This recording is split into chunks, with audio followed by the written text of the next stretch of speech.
Hey all, I'm Lindsay, 26 years old. So here I am doing something I never thought I'd do, sharing a piece of my life on a public platform. Yikes. You see, I'm not one to flaunt things or share personal stuff, but this story is just too spicy not to share. Plus, I don't have many close friends to vent to. So here goes nothing. Let me get a few things straight before I dive into the meat and potatoes of this crazy experience. First, I've changed everyone's names in this story because, well, I don't want anyone potentially tracking me down and exposing me to the wrong people. You can't be too careful these days, especially when you're someone like me. You see, I grew up swimming in money, and I'm not going to lie, I was used to it. Don't get me wrong, I'm not some spoiled, prissy brat. The reason I was able to live in luxury and have anything and everything I wanted was because of my dad, Austin 60, male. He was and still is all about saving money. My dad's frugal behavior is one for the books. He always taught me the value and importance of money. I still remember his words like they were yesterday. The difference between billionaires and millionaires is that we don't spend it all willy-nilly. We actually invest and save our money.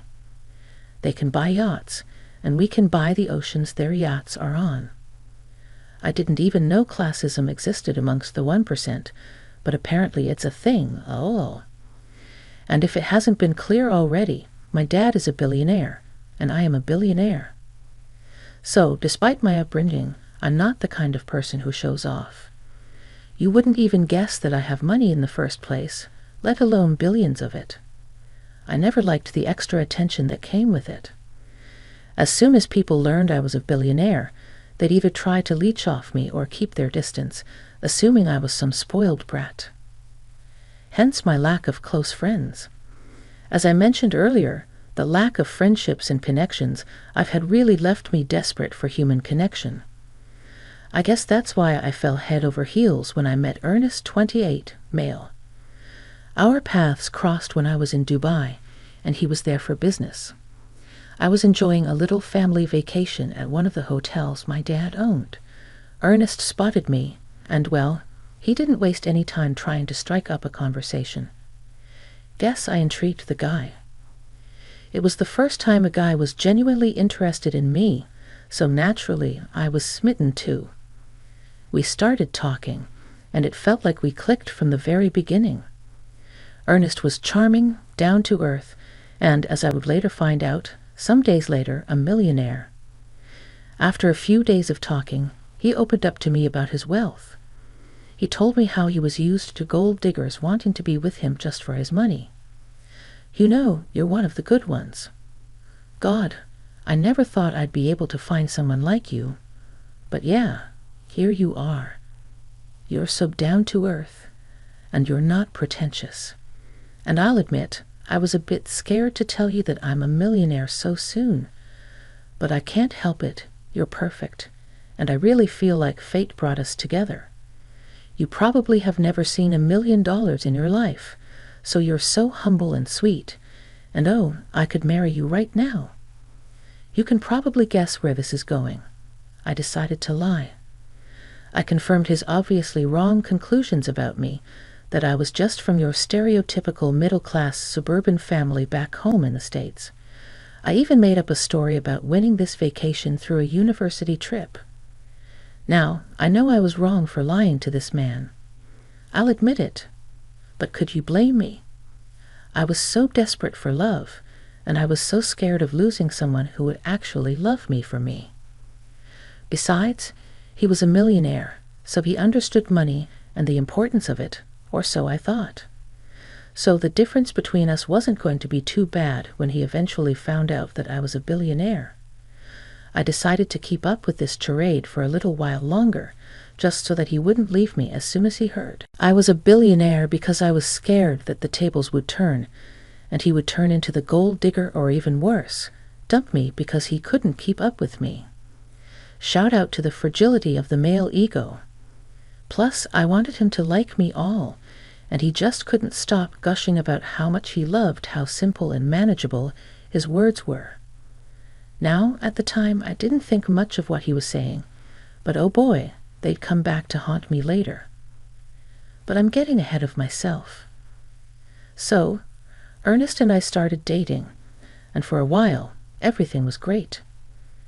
But deep down, I felt guilty for not being honest with him about my true wealth. So Ernest and I eventually returned to the States, and we decided to keep in touch. Things were going so well, and I was having the time of my life, but there was this nagging guilt that I couldn't shake. I knew I had to reveal the truth to Ernest, but every time I thought about it, I'd get cold feet. Months went by, and I still hadn't told him the truth. Meanwhile, Ernest was happier than ever, thinking he'd found the perfect future wife. But I couldn't keep up the facade forever. It was becoming more and more challenging.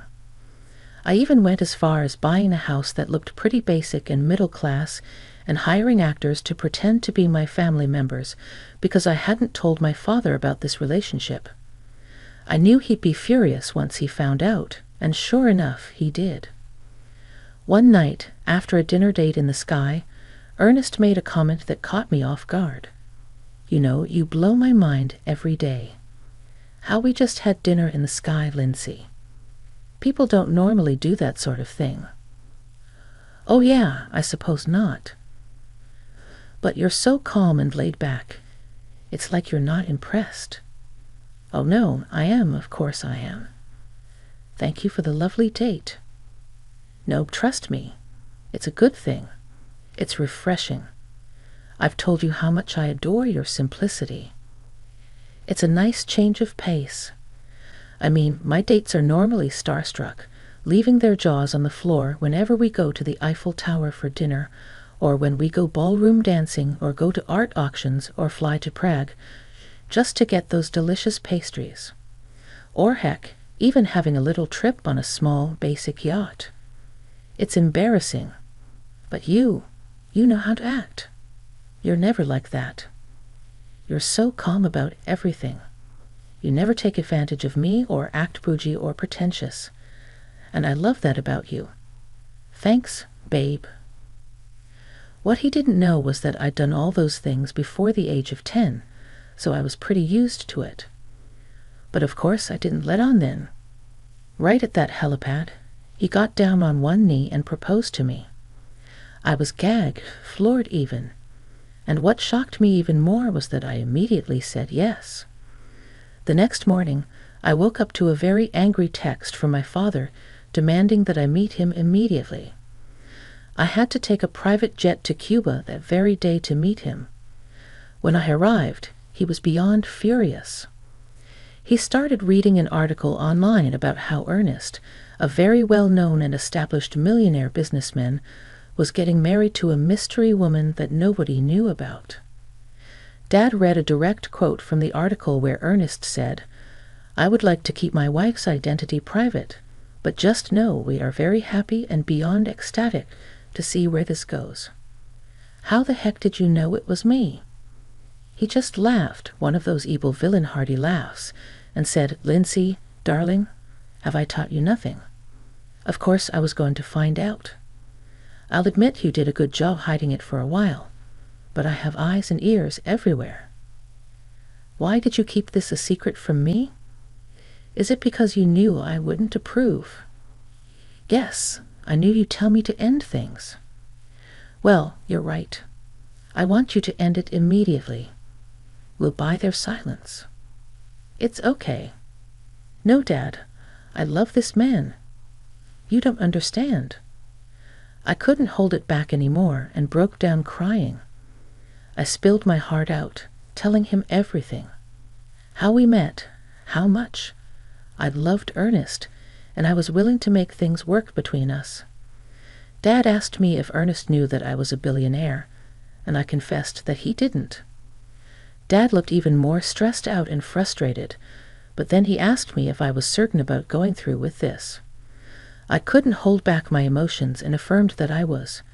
He finally said he'd support me, but on one condition. He wanted me to sign a prenuptial agreement when we got married. So several months went by, and the wedding preparations were in full swing. Ernest's mom, Myrtle, 57, female, and I hadn't spent any time together before this, mostly because Ernest didn't bring his dates home that often unless it was something serious. I knew that I had to be someone special for her son to bring me home, let alone marry me. Ernest had told me that his mother was ecstatic to meet me, but when we first met, her initial happiness quickly transformed into complete disgust when she saw me. We had dinner, and Myrtle began grilling me about my life, but not in the typical, I want to see if you're good for my son kind of way. It was more like, are you bougie enough to fit in with us and our brand? As the dinner went on, Myrtle's disapproval of me became even more apparent. She kept nagging me, asking me if I had what it takes and telling me that I should do better for my man. This made me furious because I was proud of the way I looked and who I was. When the dinner finally ended, Ernest revealed to me that his mother didn't really like me. No surprise there. He explained that Myrtle was accustomed to a lavish lifestyle and preferred flashy things. Seeing someone like me wasn't what she had envisioned for her son. But he assured me that everything would be okay once we got married, because then Myrtle would see that Ernest was genuinely in love with me. Despite the challenges and the lies, I was determined to make this work and prove that our love was stronger than any preconceived notions. The big day came, and Ernest brought up the idea of a prenup the night before. And before you start, I know all that crap about how it's bad luck to see your man the night before the wedding, and maybe you're right, because with the way the story ends, I definitely got some bad juju for not listening to that stupid tradition. Anyways, like I was saying, Ernest brought up signing a prenup. I was low-key grateful for him saying it before I got the chance to say it, because I bet he would have found it super suspicious for me to want a prenup in the first place. It was definitely better for him to suggest it, and then we moved forward. So when he said it, I just agreed. As you can imagine, Ernest was over the moon, thinking I was certainly the one because I went along with the prenup so easily and without any pushback. He saw it as the ultimate test to check if I was genuinely committed or just after his money. The wedding was simple and nice, just what I wanted. I didn't want anything flashy that would give away my family's wealth. Myrtle, of course, wasn't thrilled about the modest celebration. She had hoped for something huge and grand, but Ernest didn't care about that. He said he was just eager to marry me, quickly believing he found the perfect wife. On our wedding night, Ernest spilled the beans that he bought a mansion in a new neighborhood, and we were going to spend the rest of our lives there. So that's what we did. We moved from where we were staying before to this new place, and things were going great between us during our honeymoon phase. A couple of months went by, and unfortunately, I had to face the music. Myrtle started bothering me more frequently than usual. She wanted me to change my appearance for her son, forcing me to wear 6-inch heels on a daily basis, which was definitely not my style. I kept refusing her advice and complaining to Ernest. At first, he told her to back off, but it didn't last, and we would repeat the ugly cycle again with Myrtle, despising me more and more when I would reject her attempts to change who I was. One day, Myrtle tried her BS again, giving me backhanded compliments and telling me that I would be better than ever if I just listened to her. As usual, I would tell Ernest to check his mama, but this time, things were different. Ernest surprised me by actually agreeing with his mother. I know, right? Like what the frick? He said, it's about time you started acting. What can I say? Proud. Yeah, I think that's the right word. It's about time you started acting proud of me. But I am proud of you. I don't get what my appearance has to do with that. Don't get me wrong. I love the look, babe, she said, her voice soft with affection. It's just, you aren't representing me well. I don't want you to be flashy and trashy, but just, dress up a little. Fussy up more often. This revelation bothered her deeply. It made her see their relationship differently. She started to realize that Ernest didn't want a partner to have fun with. He wanted a pretty trophy wife who knew when to stay quiet and not misuse his funds. As time passed, he became less affectionate and more controlling. She began to question everything, but the fear of being alone stopped her from doing anything. She thought she could handle staying with him, even though their relationship was losing its warmth, and he was becoming more controlling. One day, she accidentally stumbled upon Ernest's texts where he and his mom were gossiping about her. They were saying she wasn't the right fit for him, and she was the opposite of a millionaire's wife. There was even one comment that said she looked too poor to even be considered middle class. That one stung a little, but what hurt her most was that Ernest was actually part of this bullying. It was clear to her that Ernest was determined to mold her into something more appealing. Seeing those texts was a major turnoff, and she started treating him coldly, which made him act feastier and more resentful, because he didn't know that she knew he was talking smack about her. As she distanced herself more and more, Ernest got shouty, demanding her submission and throwing her middle-class status in her face. According to him, she knew nothing about the life of a millionaire, and he insisted she listen to him if she wanted to survive in his world. Feeling trapped, she desperately wanted the old Ernest to come back, to love her fully like she knew he could. But that wasn't happening.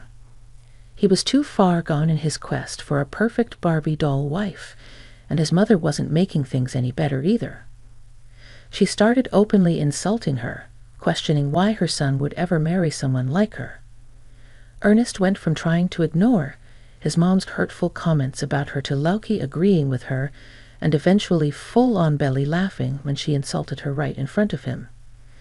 "Lindsay, dear, why on earth did you choose that dress? It makes you look like a frumpy school teacher." "God, yeah, Lindsay, I probably shouldn't say this, but why don't you try dressing more like my mom?" "You know what? You're right. You should have kept that to yourself." "No, he has a point, dear. It's embarrassing." "Myrtle, and your hair, darling, it's so plain. You really should do something with it, maybe hire a stylist for once. I mean, you have the money now. There's certainly no excuses. Mom's got a point, you know. A little glam won't hurt. Honestly, Ernest, I can't fathom why you married her. You could have had any woman in the world, someone with a bit more flair." "Yeah, Lindsay, maybe you should take some notes from Bella Hadid or Kim Kardashian. I mean, just look at her, son. She's not even trying. Can't you see what a mistake you've made? Mom, you're too much. But seriously, Lindsay, you should definitely consider a makeover. Spice things up a bit." She was sick of it all and didn't know what to do. So she decided to call her father.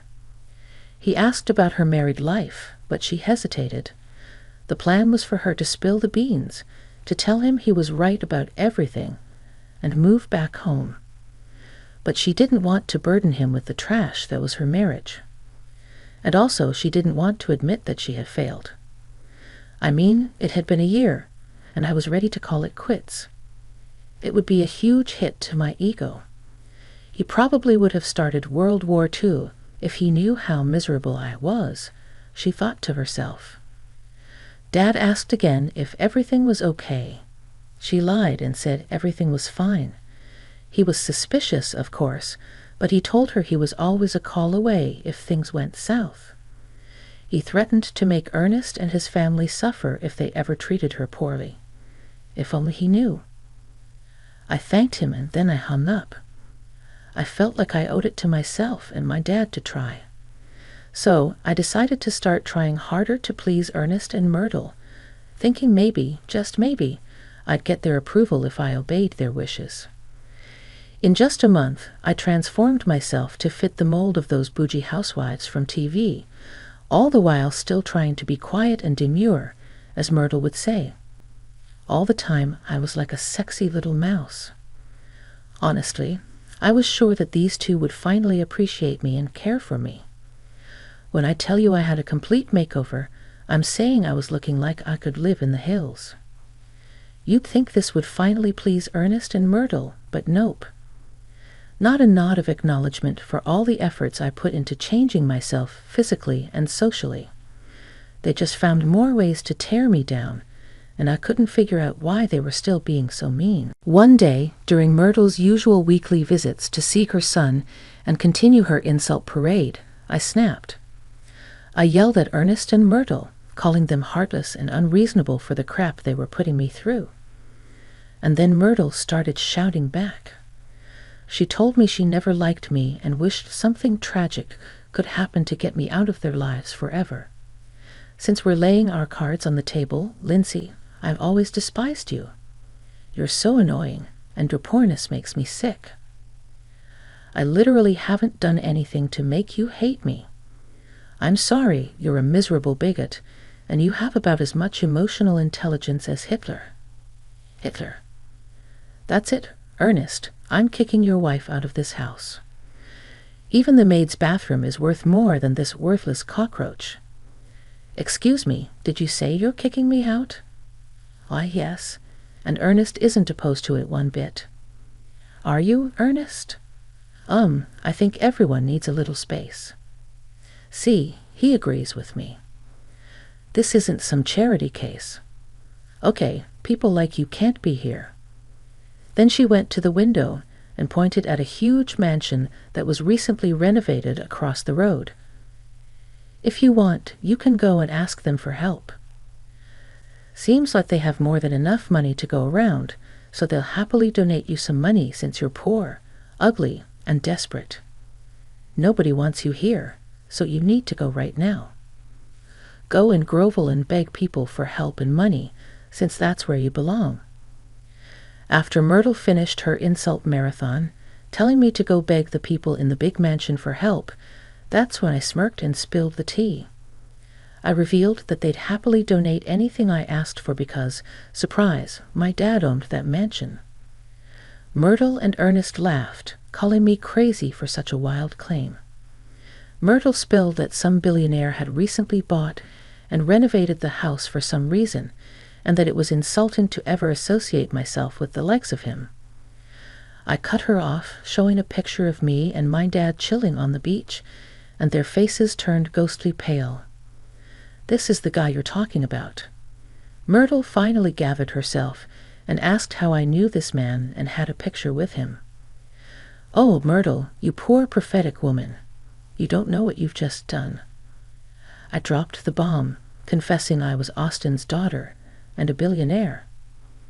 Myrtle started crazy laughing. She was in denial, so I couldn't really blame her. But Ernest looked pissed. He started cursing and saying that there was no way Austin was my dad. So guess what I did, you all? I strolled right down to that mansion across the street, called my dad out, and he emerged after a couple of minutes, looking a bit embarrassed. How did you figure it out, kiddo? I found it odd how there was some billionaire who had randomly decided to renovate this perfectly good mansion with all of the things my dad seemed to like a tennis court, golf course. It was crazy to me. At first, I thought it couldn't be you. You're way too frugal for that. But then I remembered that you're also crazy and crazy rich, so you can do whatever you want. Also, you're not the only one who has friends in high places, so I knew it was you. Well played, kiddo. Well played. I guess you are my daughter after all. So, your being smart was just bound to happen. I just wanted to make sure my baby girl was all right. I knew you were lying when you talked a month ago, so I just had to come here and keep an eye on you. But of course, I had to add a little taste to this godforsaken place, and in the span of 2 weeks, no less. Sounds like a very Austin thing to do, you know that. I'll combust if I don't play tennis or golf. I was planning on staking out here for a while, so I had to make myself comfortable. Ernest and Myrtle were left outside their home, their faces a mix of disbelief and shock, like they just saw Jesus walking by. I shot them a coy flip-off before sauntering into the mansion to have a cozy chat with my father. Dad wasn't wasting any time. He demanded the slowdown right then and there, and I spilled the beans on how I'd been treated like garbage during the past year, all because I thought I was in love. She let me drone on and on about how I tried my best with them, and without saying a word, Dad marched up to Myrtle and Ernest, who were still standing outside. I watched from the window. I couldn't hear the specifics, obviously, but I knew Dad was throwing around some serious threats. Ernest hit his knees. Myrtle started crying, hunching over her son like she just witnessed the apocalypse. She started shouting how sorry she was and saying that she wanted to come over to me and apologize, but my dad told her to stay in her lane. I could now hear some parts of the conversation because I stepped outside to get a better look, and Dad was marching his way back over. I could hear her say, "Oh God, I'm so sorry, Lindsay. I'm so sorry." I'm still trying to get my dad to tell me what he told them to make them crumble so fast, but my dad told me that he'd never tell. Spooky, I know. But all I cared about was that the mission was accomplished. I was no longer tied to those awful people, and what's worse, they were embarrassed and scared. And let me tell you, there's no better revenge.